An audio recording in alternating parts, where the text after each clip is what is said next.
Behind the scenes with above average black men.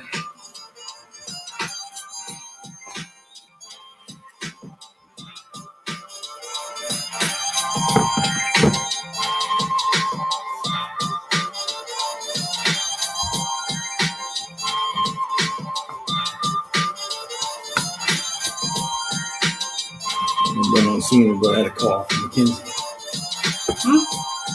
I had a FaceTime call from McKinsey.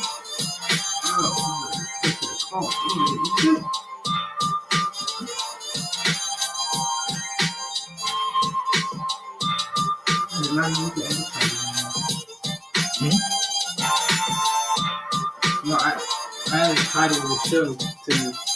I didn't know you could do that.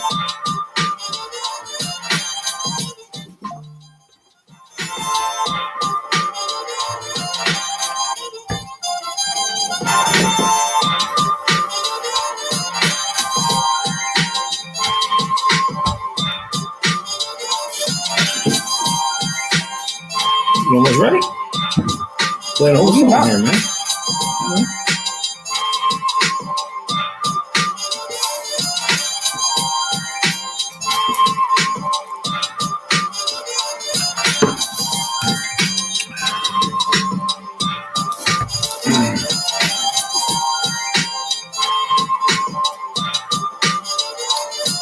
All right.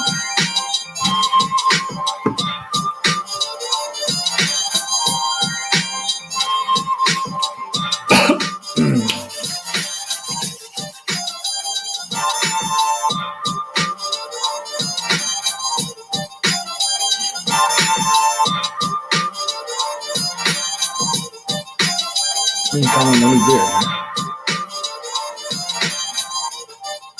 What's the difference? Well, I don't know.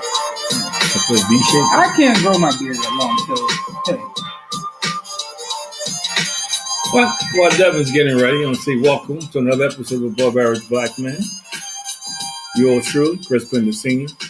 We are waiting on Chris Jr. What? This part. We're here to empower, inspire, and uplift the community. And as always, I say, like, follow, subscribe, share, and comment. Interact with this, y'all. Yeah, I see some people on your voice always gets high when you say that. You always raise your voice when you say yeah, I make sure they hear. Come on, man. You got to put some boost from that voice. Yeah, but another great show lined up. Today we're going to talk about how to stay positive in a negative world. I mean, the world is so full of negativity. It is. And I run into so many people who are depressed, repressed, C-pressed, or all kind of pressed, man. Who just, yeah, man, they just out of it because the things in the world just weighing heavy on them. You know, and it kind of correlates because, you know, suicide is up, all of those social pathologies, those negative things are rising to the top, man. So it's just crazy how many people are impacted by it. So today we're going to go over some tips on how to stay positive in, a negative world. So give some examples. Like when you say a negative world, what do you mean? Like what are some factors that could be, hindering you or making you feel? When you say to somebody, no matter how many times you see them, you say, "Hey, how you doing?" Not so good. Hey, it's a great day. What's so great about it? Well, why are you always smiling? Why are you always so happy? Certain people just have a negative stigma. It's almost like the Flintstones and Bad Luck Schleprock. It's like no matter what happens, they just anticipate bad stuff to happen. They just, they wake up in the morning. I don't get that reference. And they don't expect. Well, you never seen. Okay, the Flintstones. I forgot what I'm talking. I know what the Flintstones is. Right? Bad Luck Schleprock was a character on the Flintstone, and everything always happened wrong for him. Hence the name Bad Luck Schleprock. Mm-hmm. Whenever he came around, stuff would break, stuff would crash. That was who he was. He just had this dark cloud kind of following him. And there's a lot of people like that. Like Squidward from SpongeBob. Yeah, well, okay, you're modern. Okay, Squidward. I get that. So, yeah, well, McKinsey would get that correlation. Yeah. But there's people like that. And I think part of it is because we expose ourselves to so many negative things. I'll start there. You watch negative movies. You look at the news first thing in the morning, the last thing at night. We just bombard ourselves with those messages. And that's not even counting the stuff that happens during the course of the day. There may be family issues. I was talking to somebody today, and we were having a conversation, and overwhelmed is becoming this popular word I'm hearing a lot of now. And when you talk about overwhelmed, what it boils down to is, they're just full of negativity, and it just is weighing heavy on them. Because they begin to say, well, start out, hey, how you doing? Mm-hmm. Okay. So whenever somebody says okay, that's the rabbit hole. That's the first gate. They say, okay. Mm-hmm. So, sometimes you fall for it and you'll say, hey, well, why are you just okay? And then you get the rabbit hole. So she goes on to tell me how she's having family issues and, working with kids, that kind of stuff going on. And she has a lot of stuff going on. So, I'm talking to her trying to say, okay, yeah, I get all that. But, some of that you can control. And you have to remember self-care is the most important thing. If people overwhelm your stuff, you got to cut something loose because at the end of the day, they'll just move on to somebody else. You wore out, done, kaput, whatever, they'll move on to somebody else. And if you let them, they'll come back. So in other words, it's contagious is what you're saying. Yeah, well, it's because it just wears you down. It's like, for instance, I give you a good example. You wake up in the morning, you're watching all the crazy stuff on the news. Mm-hmm. You're watching it, man, and politics suck. Everybody's looking out for themselves. It's like murder and mayhem some mornings. It's just a lot of negativity. And then you kind of decipher, well, how much of this is true? Because now you never know. Yeah, you just don't know. Man. You got to kind of go through it. So that's how you start your day out. That's before you do anything else. That's how you start your day out. And some people, you listen to different types of music, man, it just bring you down. Then you go out, you get in traffic. That frustrates you. Now you get to work, something else happens that frustrates you. And there's some people caught in that vicious cycle. Like I've come across young people who, why you always look like you ate a lemon? My answer is always, I'm living my best life. Well, how you living your best life? That's just so impossible. So when you talk to them, they just put negative after negative after negative, and they don't cut stuff out. Like sometimes you gotta let people go. Sometimes you gotta move away from certain people. Everybody that's I say this all the time. Everybody that's on your corner is not in your corner.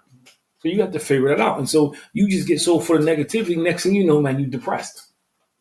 And then what do? You go home, you turn the news on again. You watching negative stuff, or you listen to the same music. Yeah, the same music, or you just hang around a bunch of people who are always negative. So have you ever yourself experienced not saying I obviously said a story about the woman today, but have you yourself experienced you're having a bad day or? Yeah, and you have to catch yourself. Like I'll give you the perfect example. A lot of people have bad days because some of the terms they use. When you say, you make me, you give someone else power. You make me mad. You make me upset. You made me do this. They didn't make you do it. You did it as a reaction that you chose, and you give away power. And once you start giving away power, now that person controls your emotions. And once somebody controls your emotions, they control you. Most people who control your emotions is not for good. They're not trying to make you laugh. They're not. They're trying to get in your head, man. And, especially if they're trying to get sympathy, so they want to wear you down. And it gets heavy. It becomes a burden. Somebody sent me a video today. This guy was talking about, it's kind of interesting because he was talking about being a man. Mm-hmm. How sometimes it seems like nobody cares. Nobody listens. Even the kids don't care. And it was a pretty good video. But in the back of my mind, I'm saying, okay, but some of that you can control. I can't control if people don't care. I can't. But I can control how much I let that impact me. Because if I'm saying you don't care, well, I'm going to let it bring me down. Because you live in your life. You don't care. So I think, when I see stuff like that, I go back to the beginning, how you have to learn how to be as positive as possible. And I'm not saying you're not going to have some days, because there's some people who I think consign themselves to you just to be a pain in your neck. Mm-hmm. They just latch themselves to you. They're just going to be a pain in the neck. But I think most of the time it's stuff we can control, and we allow it to drag us down. And then what we feed ourselves, we're looking at negative stuff, we're seeing negative movies. You can't, I'm talking to some kids and they playing Fortnite. They watch all this violent stuff, use profanity, just the way they conduct themselves. So in every conversation they have, what's coming out their mouth? Their influence. Mm-hmm. Their first reaction is, for instance, a lot of people get their definition of manhood and womanhood from social media, from or from TV. Yeah. And there's not a whole lot of bunch of people on TV being nice all the time because it don't sell movies. Nice is depicted as being weak. So I go back to it. So, and that stuff gets you depressed because now sometimes we get depressed because I'm getting into my list. We start comparing ourselves to other people. Why is Devin always having a good day? Why does Devin has a nice car? Why does Devin have this? And we get depressed and now we become negative. As when is my turn going to come? I'm never going to get a turn. Somebody said to me today, well, it's not fair. Yeah. When they were talking to me about something, they said it's not fair. What's not fair? There's nothing in life says that I get what you get and you get what I get. Nothing. There's nothing in the world that says that. So if you want to say life is not even, because it's not always even, but life is not fair. And I say because when you start using words like that, again, that's how you get depressed. Because most people, when they say life is not fair, it's always to their disadvantage. They're not saying life is not fair when they live in their life and you not. Yeah, they're not saying, yeah, man. Well, like, no. So I think, and this adds to depression, and it also adds to being negative. So you got to start thinking positive. Like, I don't look at a lot of TV. I don't. I'm very careful what I look at. I look at some shows, but for the most part, I don't. I kind of wean myself off of media because now you can't even trust the sports broadcasters now. I was watching something yesterday where they were talking about Kenny Pickett is out playing Jalen Hurts, and then in camp. No, so, I understand. What? So I'm watching that, and then now I'm watching everybody dispute it, saying this guy's making this stuff up. So you can't even watch sports. I mean, now you watch sports, it's like I got to figure out. I don't. I can't. So you got to control that. Some people get upset about stuff like that. I've seen people get upset about their sports team. It's not it's your team. It's not you. So some of the things you control. One thing, and I go back to the list. The first thing I said this before. When you get up in the morning, find something to be grateful about. And we talked about this before. And so find something to be grateful about because you can't be you down if you get up in the morning and complain about what you don't have, about what you should have. What's bad is going to happen today. You start the day off negative. Now, what do you have to say to the person? Because sometimes I feel like people are so used to being negative, they don't even realize that they are negative. They're so entrenched in their ways. What do you have to say to that person? How would you break them out of their funk or make them realize, hey, listen, maybe you might be the problem? Goodbye. No, you can't. See, that's a mistake we make. You can't break somebody out of something. You can give them tips, you can give them suggestions, but unless somebody is purposeful about changing, they don't change. I'm going to change because you're telling me to change and I want to be around you, but I'm not really changing. So the first time something happens, I revert back to who I am. So, some people just, they like being negative. They like being the victim. That's just how it is. They like being the person that can say, oh, woe is me, things are wrong. I tell people, I go out and speak to people, find something to be grateful about. I say that to everybody. Find something to be grateful about. I was talking to a bunch of kids earlier today, same conversation. Seniors about to go out into the world and they talking about some of the things that's a little wacky in the world and different things. Why are you focusing on that? Why it's like the half glass when I ask people have glass full, is the glass half empty or half full? I talked about it last week. People see the glass half empty is focusing on what they don't have. People see the glass half full, you focus on what you do have. And people go through life like that. So find something that you do have to be grateful about. You can get up if you got your health, be grateful. You're not dead. Be grateful. It may not be the job you want, but you have a job bringing income in. Now, I'm not saying stay there, do something about your situation, but you can't go through life just complaining because you won't accomplish or get anything. That's just basic. That's a basic law of life, man. If you go through life complaining, moaning, groaning, you're never gonna have time to do anything. A lot of people settle for mediocrity because, they get stuck in this place in life and it becomes acceptable. So they're miserable. They're not happy. They hate their job. On Sunday night, they're getting headaches because they got to get them go to work on Monday, but they don't do anything to change the situation. Or don't think about, again, find something to be grateful about. You do. I've had days and I had to stop myself. So you know what? I got my health. I'm doing pretty well compared to some people. Not that I compare myself to other people, but I am. At this stage, people my age getting sick. I have, I've been able to overcome some things. I think the second thing is you got to know who you are.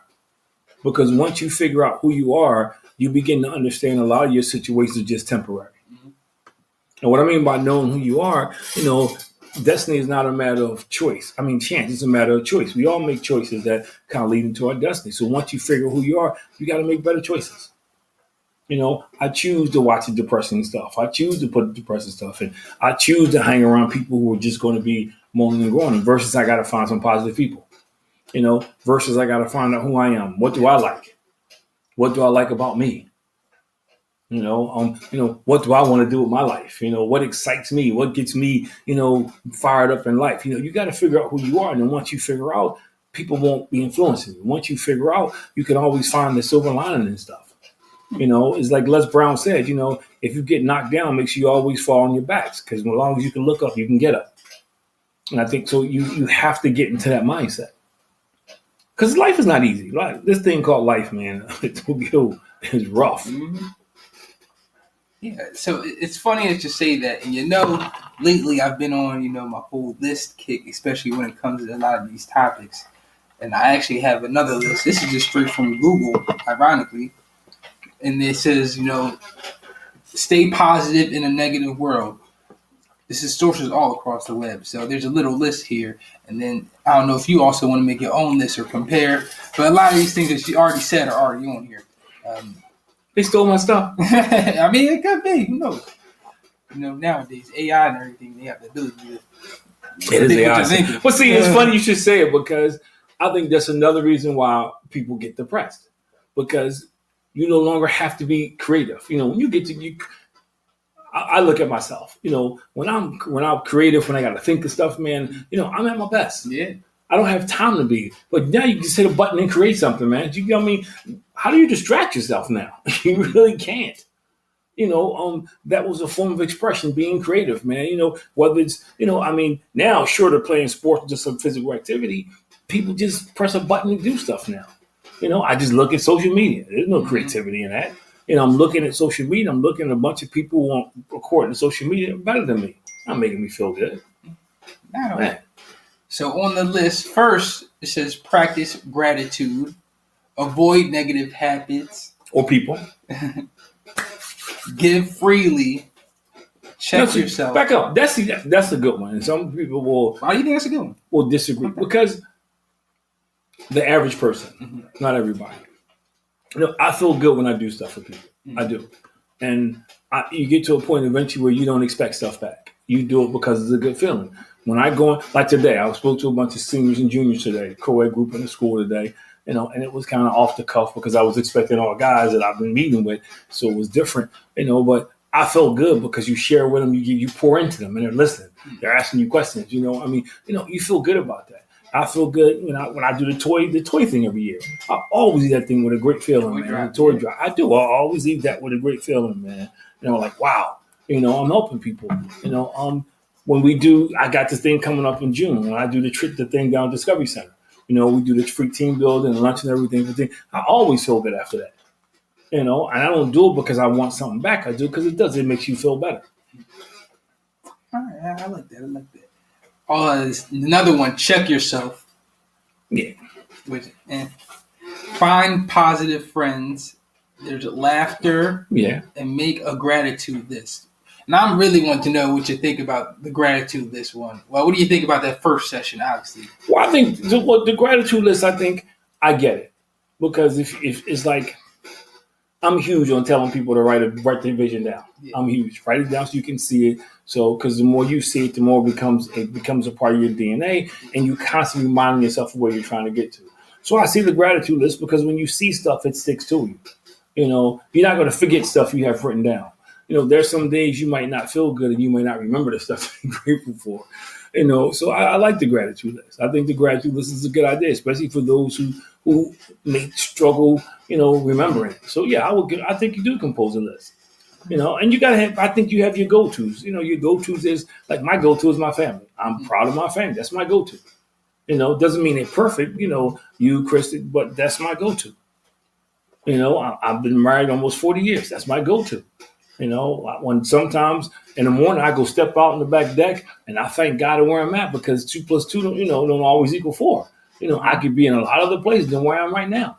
So I think, for some people, they got to write it down. For me, I'm constantly reminding myself. But I'll fill the list, yeah. Be grateful is one. I know you like this next one. It says pray. Oh, yeah, you got to pray. You got to pray. That should be at the top of the list, man. That should be the first thing to do. Do not rush yourself. So with that sarcasm, I like that one. Yeah, nah. I know it's for you. Focus on the positives. And they also talked about the news in general.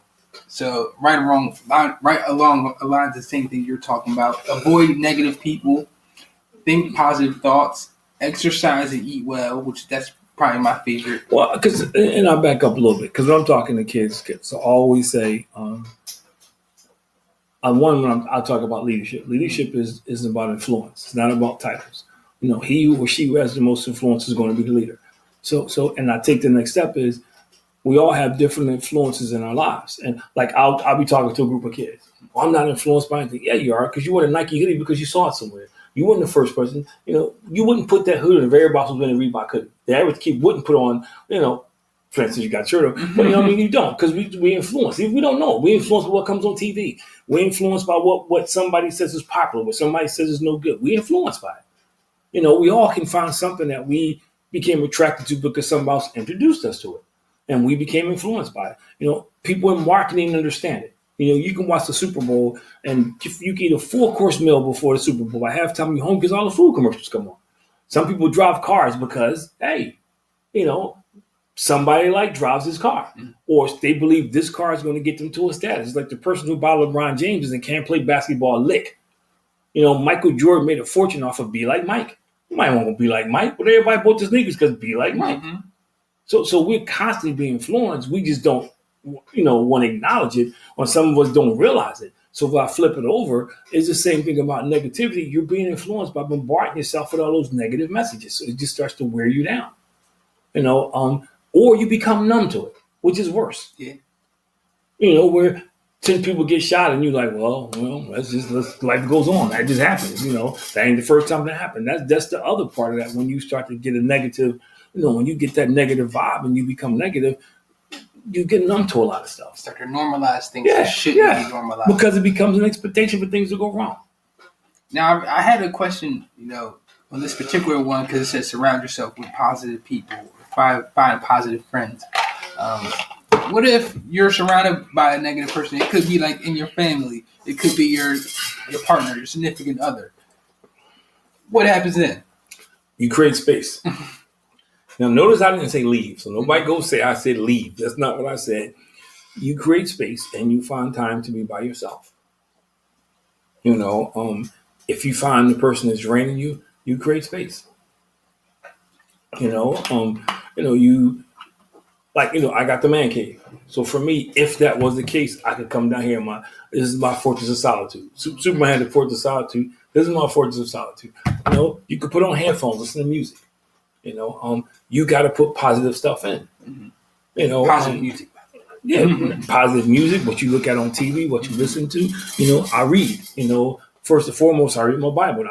I make sure the first thing I read in the morning and the last thing I read at night is positive. Always do. Because I don't want to be dreaming about negative stuff either. Yeah. So the first thing in the morning, I got my Bible. Last thing in between, I'm reading different stuff. Because sometimes you can't help but get bad messages. Because stuff just happens right in front of you. Mm-hmm. You can't hide from the world. But again, back to the question, if it's somebody close to you, you got to create that time of separation, man. It's just like when you play ball.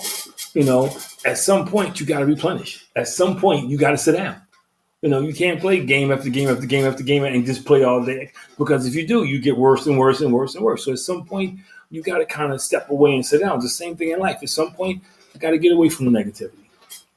If they're not in your family, I know people that I do business with, and I'm very careful because I know after 5 minutes, I'm going to hear all the negativity. So I just, let's get this business done. I'm rolling. Yeah, one of the ones on this list, I really want to get your thoughts on when it says understanding negativity.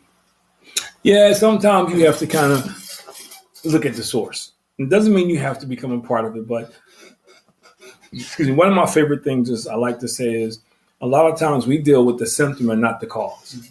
So some people have, I hate to say the term, but they do. Some people have legitimate reasons to be negative, not stay negative. So I think you have to understand that. Like if you meet somebody and 6 people just died in their family, they're not gonna be doing jumping jacks being all over the place. So you have to be patient with that person. Or to your point, if it's somebody you're in a relationship with and you really care about them, you want to try to walk with them. And like I said earlier, you're not going to make them change, but you try to lead by example. You try to have more positive conversations. Yeah. So, and then, like I said, one of my personal favorites, which I feel like it helps me out a lot, is exercise and eat well. Yeah. The reason why I said that helps me out a lot is because I'll speak from my own experience earlier today. I was in a little funk before I even got to the gym, like just thinking of work and different things like that. Just like as soon as I got in there and I got to focus on something and release some tension, I felt fine. It's like I left all my problems kind of at the gym door. But see, now you have to learn to do that in different spaces because you may not always be able to go to the gym. Like for instance, I have my car is my sanctuary. So when I get in my car, in between places, I'm listening to positive music. That's my sanctuary. If it ain't earth shattering, my family or something, I ain't answering my phone. So my car is like my sanctuary. I'm just in there. When I get in my car, man, that's it. I'm on the way back from work. So by the time I get home, everything happened at work. I left at home. Or in my case, because I'm married, I'll give myself that 5-minute buffer to have a conversation with my wife. And then it's unloaded. Let's move on. So you got to create different mechanisms. I'm working out. I agree. I get on the treadmill. Do you think that's important? I'm about to get back to ride my bike again. I get on my bike. So that is important as well. But you also got to come with different mechanisms because, you can't always do that. Now, you did say the thing about, positive music. What are some, give me some examples. See me, but you know what I'm gonna say though. What I listen to 99.9% of the time.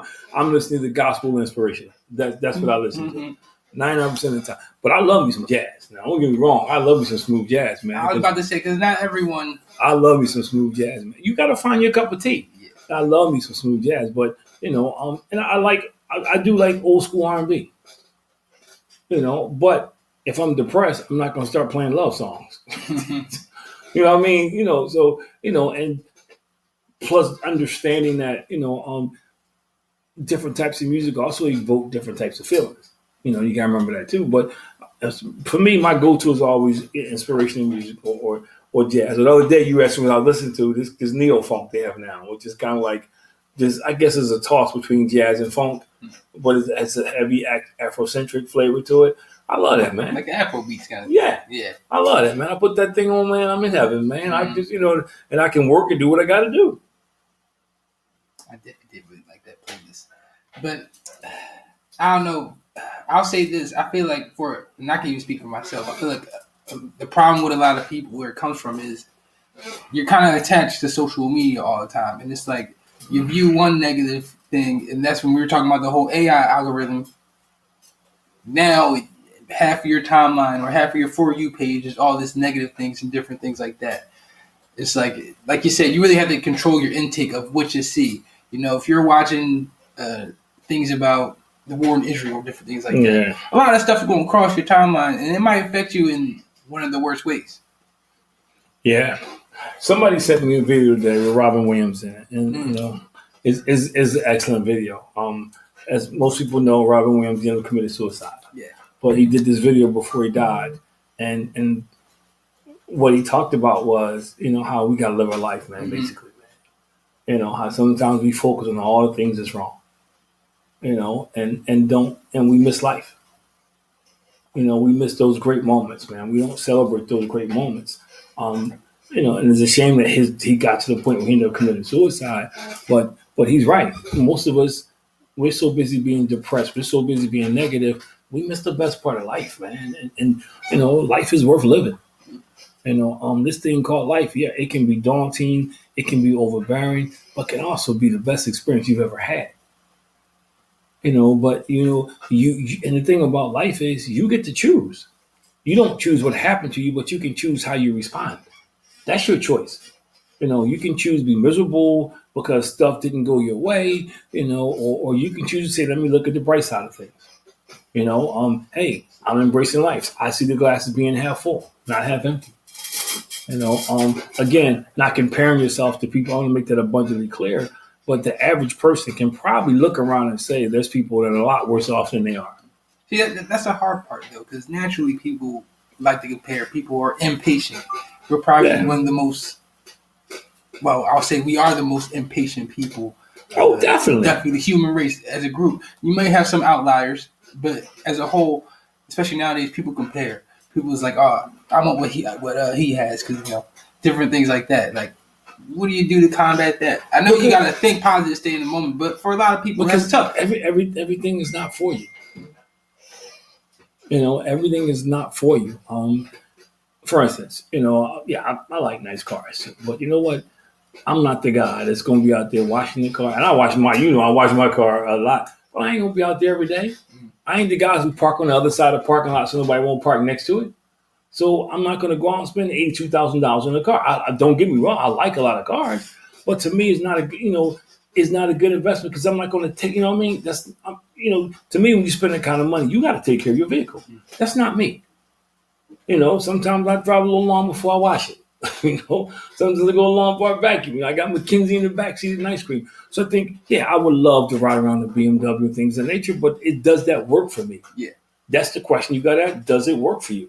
Like people, you got an $82,000 car, don't mean to offend nobody, but you live in an apartment in the projects. You know what I mean? That just makes no sense.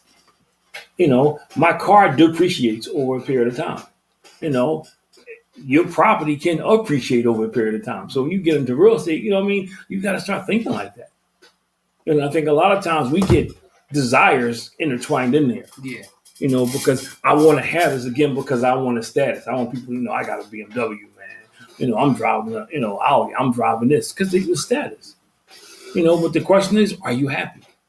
Because see, when you fall into that trap, you're counting on material things to make you happy, and anything material you can lose, and it's not going to give you a sustainable happiness. I think the interesting thing that I found about the list is like they said all those things, find positive people. I found it interesting that I thought therapy would actually be one of those things to come on the list, in case you're talking to someone, that is professionally trained. To kind of guide you through this negativity. I could see what therapy would you would think therapy would be on the list, but I think therapy is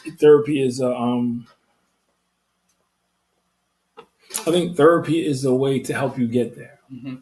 I don't think a therapist can get you there. They can assist you on the right path because ultimately it comes down to you making decisions. That's ultimately what it comes down to. And a therapist, can guide you. They can't, the decision is yours. There's some people, they do. I got to see my therapist, man. But a therapist is not supposed to be a lifetime commitment. Seeing a therapist, you should be getting better. Now, it may take longer for some than others. But eventually, hopefully, a therapist is helping you find your way, so you can obtain happiness on your own. Mm-hmm. Yeah, this is an interesting one. Again, another list. This says, which I didn't know. This is from LinkedIn, by the way, and this is the first time I'm hearing this. It said, "What are the 5 C's of negative thinking?" I wanted to go kind of one by one. And I kind of wanted to see what you were thinking. Like, the first one, it says complaining. Oh yeah.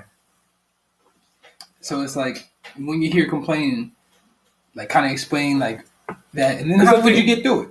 When you complain, the thing about complaining that people don't understand is it becomes habitual. Because most people complain, you want to be heard. And when you complain, people hear you. That's just the bottom line, man. They probably hear you more when you complain than you do when you say good morning. So I think complaining is again, it's habitual and it's something that people fall into the trap. And some people think when they complain, they get results. So I can see because if you complain, you're not complaining if it's something negative. So that's going to wear on you. So I can see where if you complain every day, you get because every day you got something to complain about. Every day you moaning and groaning about something. But how would you overcome it? Excuse me, you got to tell yourself, I'm not going to complain today. I'm going to do my best not to complain today. And you may slip and fall, but every day has to be purposeful about it. Has to be a goal about it, man. I'm gonna count to 10 Mississippi before I say anything. That way, I'm going to take my time and figure it out. It'll make sure, even though I feel this way, that it's not going to come out. Now, if it's justified, yeah. But if you just complaining because just to complain, Yeah. and it's raining outside, okay, you can't control that. So why are you even complaining around that? That stuff you can't control. Traffic is crazy, okay, but you can't control that. But I'll say some people like to complain just to literally get things off of their chest. Not because they're looking for a solution or they're trying to bring people down. Some people just want to get it It's out. a difference from being a complainer than being a chronic complainer. It's a difference.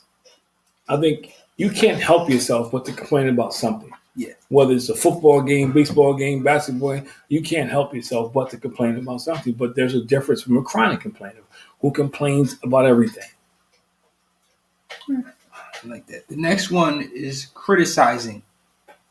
That's another habitual one. Sometimes we can get so caught up in talking about people, man, that it just becomes everything we say now and think becomes negative.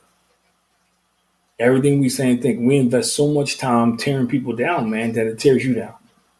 Because whenever you start tearing somebody down, you have to devote brain power to that. That's an effort. And that's taken away from you. Could be doing something else, man, thinking about something positive. Anybody you got to tear down shouldn't be in your inner circle. But I'll say this, especially today, some people misinterpret maybe some constructive criticism or feedback. They interpret it as like real criticism to hurt somebody, or they like to call them haters nowadays. Like, everybody says that. Everybody says that, man. I was joking with somebody today, and they said that to me. But I think that's why, I don't like to say criticize. I like to say critique. Because most people, when they criticize, they don't follow up with a solution. Or opportunities. They just leave it out there. But when you critique somebody, more often than not, when you critique somebody, you have something positive to follow up with. Okay, well, Devin, man, you could say, well, Devin, man, you didn't iron your pants today. You say, hey, Devin, man, you could have ironed your pants today, or this is a solution to the problem instead of, oh, you just all wrinkled up. You know what I mean? And I think we like to criticize. We don't like to critique. We don't like to say, okay, well, you could have done this a different way. Here's how you could have done it. Instead, we just say, you just messed up. Part of it is because of cancel culture. Part of it is because we just cancel people. So there's no patience or tolerance, man. You just one strike, you're gone. Which I don't think is fair anyway, but that's another story for another day. The next one, concern. Yeah, sometimes we become so concerned that we become consumed with somebody else's issues. We do. I've seen it happen more often than not, because I've been guilty of it. I've seen it happen more often than not when, I used when Dana passed away. Just the concern I had for his wife and his kids. It was starting to be, I had to take a step back because it was becoming my problem. It was becoming my issue. And no matter how close you are, it's not. So I can see that. Sometimes some people are so compassionate, they see something on the news and just pulls their heartstrings. There's nothing wrong with it, but you've got to be careful that it can't consume you. There's teachers, a lot of teachers go through that because they get in school and they work it and they find out stuff about kids, man, and just and they burn out. Or they find themselves depressed because they're trying to solve everybody's problems and you can't. It happens to some police officers. Some of the horrific stuff they see, they take it, it becomes personal. So I think, you could be consumed with other people's stuff and it could be a problem, man. The next one is commiserating. Let me join in with my own complaints. Oh yeah, man, that was terrible. Yeah, man, he treated you so bad, man. I don't know how you stayed there. Yeah, we do. We join in. We sing around. We all sing the same song, man. And I think I say this to the young people. Let me tell you something, man. If you're trying to move forward in life, if you're trying to make progress, and you're trying to do something, if you're in a room and everybody agrees with what you say, good or bad, you're in the wrong room.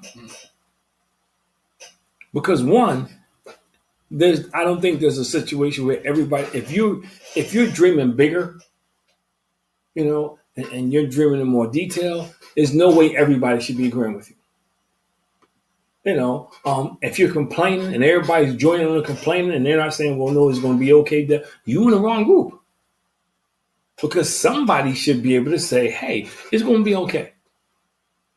So in other words, it's like kind of enabling people. Yeah, you do. Because you join in, man. You join right in, and yeah, man. I saw the whole thing, man. They treated you so bad. Okay, you saw it. I saw it. I lived it. I don't need you to just relive it for me. And I think that happens a lot, that we join in because I'm already miserable. So now I got a partner.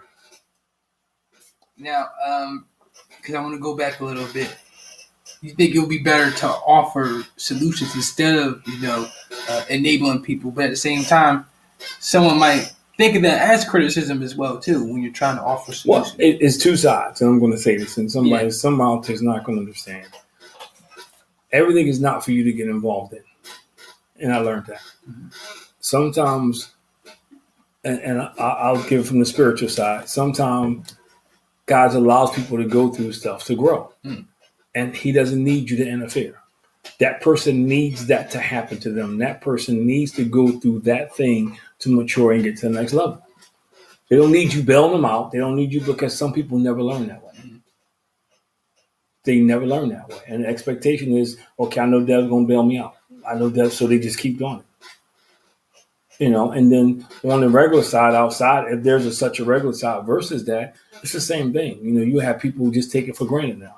I can live my life willy-nilly because I know Dev's going to bail me out. He going to be there. And it happens a lot in relationships. They take each other for granted. Kind of making people lackadaisical. Yeah, because if I know no matter how many times I screw up, you're going to take me back, no questions asked, why am I going to start really thinking things through?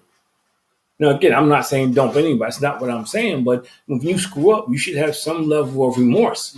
You should have some level of, how can we fix this? Not just, okay, and you keep doing it over and over again. And I think that happens a lot when you get too involved in somebody's stuff. In other words, some people need to not mind their own business, but I guess kind of know their own business, if that makes sense. I mean, I this is on a sad note. There's a young man who, I'm not going to get into the whole story, but domestic violence situation, somebody called a brother. He goes over there, he gets killed. He gets shot and he gets killed. The brother or the brother? So, sister called her brother. The brother come over there, and I'm not getting all deep into it, but that's a situation where, the sister got to think. If dude got a gun, why would you do that? Mm-hmm. And dude got to think that in this day and age, you got to be careful. And I say that, you want to protect your sister, but now if you holding her hostage, she can't get out. But can you leave? Leave. I'll meet you somewhere. You got to start thinking this stuff through. Or call the police. And that's what I mean. I know that's out there because people look at me like I'm crazy, but you have to start thinking this stuff through, man. And then the last one, forgive me if I mispronounce this, catastrophizing. We make everything into the end of the world. Mm. Oh, man. Man, I don't know, man. Mm-hmm. I don't know how you're going to bounce back from that one. To me, this goes back to say, if ever you can look up, you can get up, and you always get a second opportunity. I think until you die, until you can't breathe anymore, until then you have a do-over. Now I'm not saying it's going to be the same exact thing because it doesn't, but I've made mistakes. I've dropped the ball. Sorry about that mosquito. Mm-hmm. And God saw fit to give me a second chance, man. So I've been there before. I think a lot of people, things happen and they call it, and they predict it's the end of the world, or somebody says it for them. Oh man, I've heard people say this, man. You should have stayed with him. You should have stayed with her, regardless of how the person treats them. Yes. You ain't gonna find no boss. Come on, how do you know? You make this person seem like they're the end of the world, and that's not true. Or man, people lose their job. Man, that was a great job. You ain't gonna find a job like that. How do you know? We make it seem like, and that's not helping the person, but we make it seem like it's the end of the world. I believe that when one door closes, another door opens. I think a lot of us, we miss the door opening because we're so busy moaning and mourning what we just lost. And a lot of times we do. We make things like this, and I'm not saying things are going to happen. It's going to hurt. It's going to drive you crazy. But it's not the end of the world. Because as long as you can go to, it's like my coach used to say this in college. He said, let me tell you something, man. Bad games are a part of this. He said, and the better you get, you're going to have the worst bad game is going to be because your level of expectations, people level expectations. But he said one thing will never change. And we used to say, what's that? And he said, because when the sun rises tomorrow, you'll be a chance to get up and do it all over again. And if you can, it don't matter anyway. But if you can get up the next day, you got another shot at it. And that's how I look at life. As long as I can keep getting up the next day, I got another shot at it. Now, I got a quick question here. Do you think negativity is kind of like, let me explain this, like a selfish thing? Say, for example, someone is being selfish, they're being Most negative. definitely. You want to bring someone down with you so they can get the misery instead of... If you're negative and you're trying to get attention, it is selfish. Mm-hmm. If you're negative, and for instance, if you're in a relationship with somebody, I'll say married, you're married to somebody. Mm-hmm. I do think it's negative I do think it's selfish if I don't see what you're trying to accomplish. And instead of me trying to understand, I'm just a naysayer. Yeah. That's not going to work. Why are we trying it? That is selfish. That's not even trying to see. Mm-hmm. I think that's very selfish. I think it's like if you're on a team and your team is rolling. I've been on teams when I was the man. Mm-hmm. But there were games when I wasn't the man. I'm still not gonna put up 40 shots. I'm not that I ever took 40 shots, but you know what I mean. Sometimes you got to know when to defer.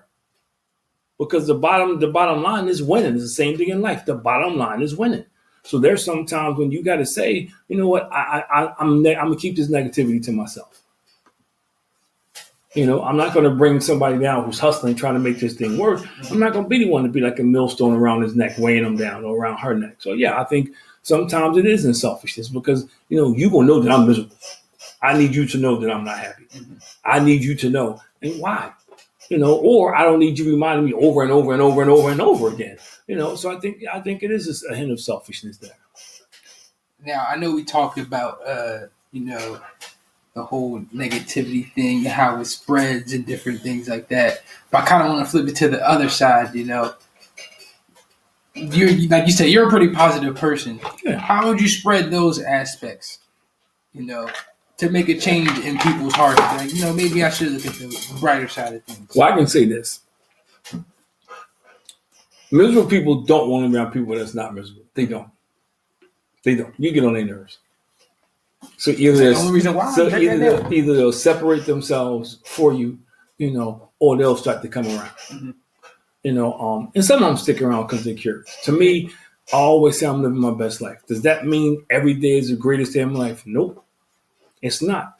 But I look at where I come from, what I've accomplished, and I'm not saying this in a braggadocious way. It's pretty impressive. Mm-hmm. I could have taken another path. I could have made other choices that things didn't work out the way they worked out. I could have. It wasn't like I sat there and I had this crystal ball and I knew if I went right, it was going to work out and left. No, sometimes you just, you travel a path. I believe God leads you, but sometimes you'll make a choice and it just turns out to be the right choice. And I think, you got to be happy about that. You got to celebrate that. And I think people around you, like people says, I'm living my best life. Mm-hmm. And some people get tired of hearing me say that. They do. Let me go another way. One thing I do with men, I do in my restorative circles, I use the red light or stoplight symbol. Red means I'm having a terrible day. Yellow means I'm having a so-so day. Green means I'm having a great day. I'm always on green. I tell people that. Now, are there some times where I'm like a little yellowish? Are there some times when maybe I'm like teetering time on red? Yeah. But if I keep saying it, I'm never getting off of red. I'm not. So you know what? I'm living my best life. Because today, this is my best life. Mm-hmm. It might not be the best thing that ever happens to me, but it is my best life. It beats the alternative of being dead. And I think you have to look at things like that. You got to look at things like, what? As long as I can get up, I got another shot at it. In other words, you don't really dwell in those negative emotions. You got to get out of them. I mean, sometimes they last a little longer because I think everybody goes through it, but you got to get out of it. And a lot of times it's because we don't make our minds up to get out of it. That's a lot of times the problem. We like the pity party. We want people to ask us, "Oh, what's wrong? I see you pouting and not." Nah, if I'm having an off day, most people won't know. Now I have a tendency to get quiet sometimes, but I'm not walking around here looking like I'm ready to cry out, sackcloth and ashes. I don't. And I think, when you do that, you feed into it. Like, I believe if you tell somebody you love them enough, you eventually start to love them. Because you say it, you saying it, you saying it, you saying it, you saying it, you do. It's the same way. How many people don't like something they never tried before? They just say, I don't like it. I don't like it. I don't like it. I don't like it. So you don't even know why you don't like it. I'm guilty of that. It's something I've never tried before, and I say, I don't like it. See, the love thing is tough, especially around men, because a lot of dudes don't like to say that to each other, especially nowadays.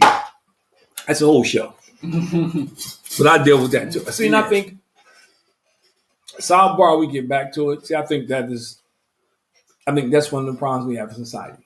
We do. Because why can't you say you love your brother? Why? I don't see anything wrong with that. There's a bunch of brothers that I know, in the King movement.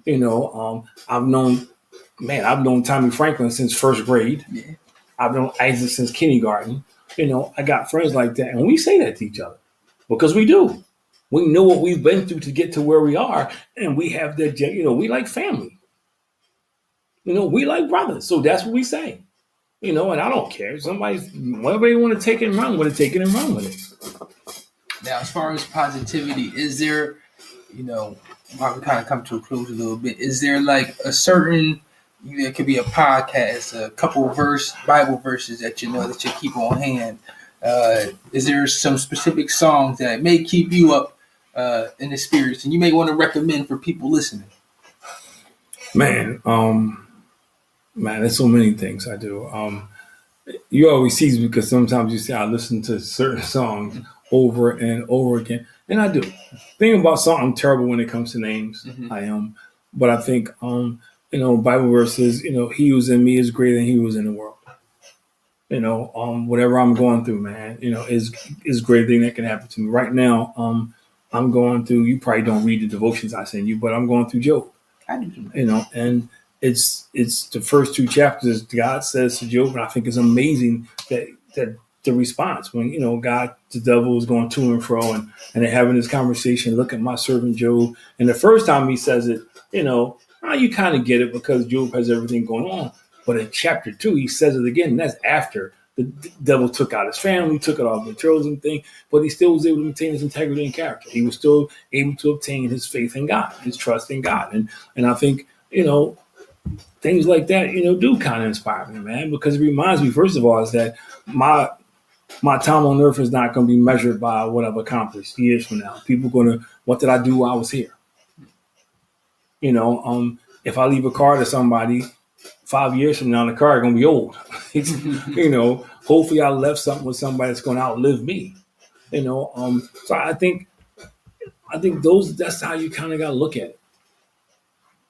I think that's how you kind of got to look at life, man. That you want people to be positive. You want people to remember positive things about you, and you want it to be contagious.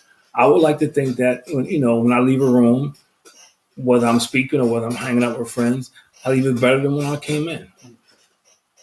And is that how you kind of pass it on to the youth? When I'm talking to adults, I say the same thing. Yeah. We have more power than we think we have, and that's the problem. Society, through politics, wherever, has convinced us, social media, that we don't have any power over our situation or circumstance, and we do. I can't control what folk do to me, but I can control how I respond. I can't control if somebody does something and it bothers me. I can't control if I'm walking around for 3 weeks later moaning and groaning. I can't control that. I told you before, we give power away because you made me, he made me. Nobody made you. They did something and you made a choice to do what you did. Yeah. But when you keep saying so I don't give my power to anybody. I don't. I'm not going to do that. Like you're saying, we're giving power to too many different aspects of life. And to people, especially to people in situations. It's like, and I don't mean any harm, it's like if you mad at somebody that died 10 years ago. Why? I get it. They may have hurt you and done some things, but they're gone now. There's nothing you can do about it. There's nothing they can do about it, but you're still being held hostage. Just like somebody who gets out of jail and they still living with the jail mentality. There's a friend of mine a long time ago, and he told me this story real quick. When he first got out of jail, he came home, and he was in jail for a long time. He went to jail when he was a youth. Like, he got out, he was a man. And he said something that was powerful to me, and it just image stuck with me because, when he was in jail, you're only allowed to have a certain amount of T-shirts and stuff like that. And when he came home, he was in that same mindset. He wouldn't buy a whole bunch of stuff for himself. He kept the minimum stuff. Folded them the same way. He did everything, that mentality. He found this out, telling every time he was about to do something, I'm going. He just found this out. He was in that mindset. And it took him, even so the bars were gone. Mm-hmm. His mind, so it took him a while to get out that mindset. And I think a lot of us with negativity, we hold ourselves hostage. We do. In other words, break the mindset. It's a mindset, man. I mean, things are going to happen. Everything is not going to be perfect. You may have a day when it's raining, you get a flat tire, and your spare got a hole in it. Mm-hmm. That's okay. It is, but you being upset and angry and cussing people out, what does that change? It's not going to fix the spare. It's not going to make the tire get air. And it's not going to make it stop raining. So what's the point? Yeah, a lot of people don't realize, a lot of things in this world is a mindset. It is. Yeah.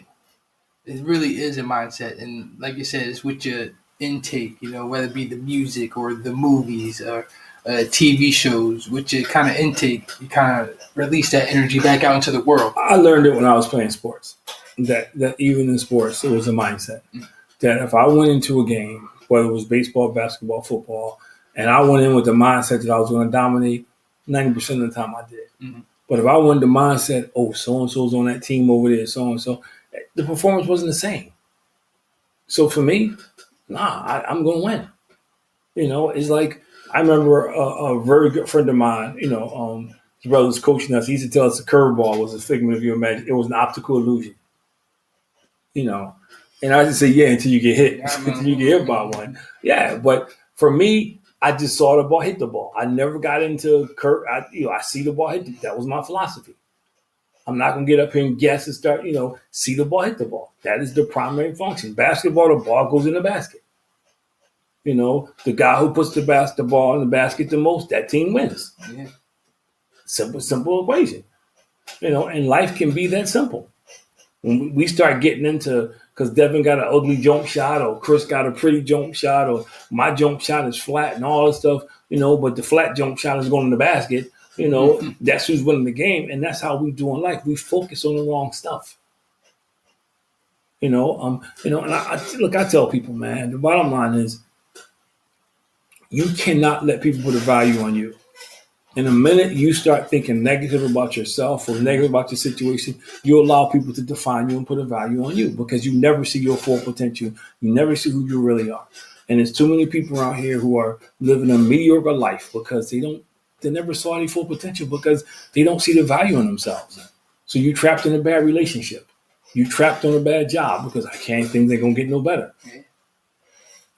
People go get a new car in a heartbeat. But they won't change jobs.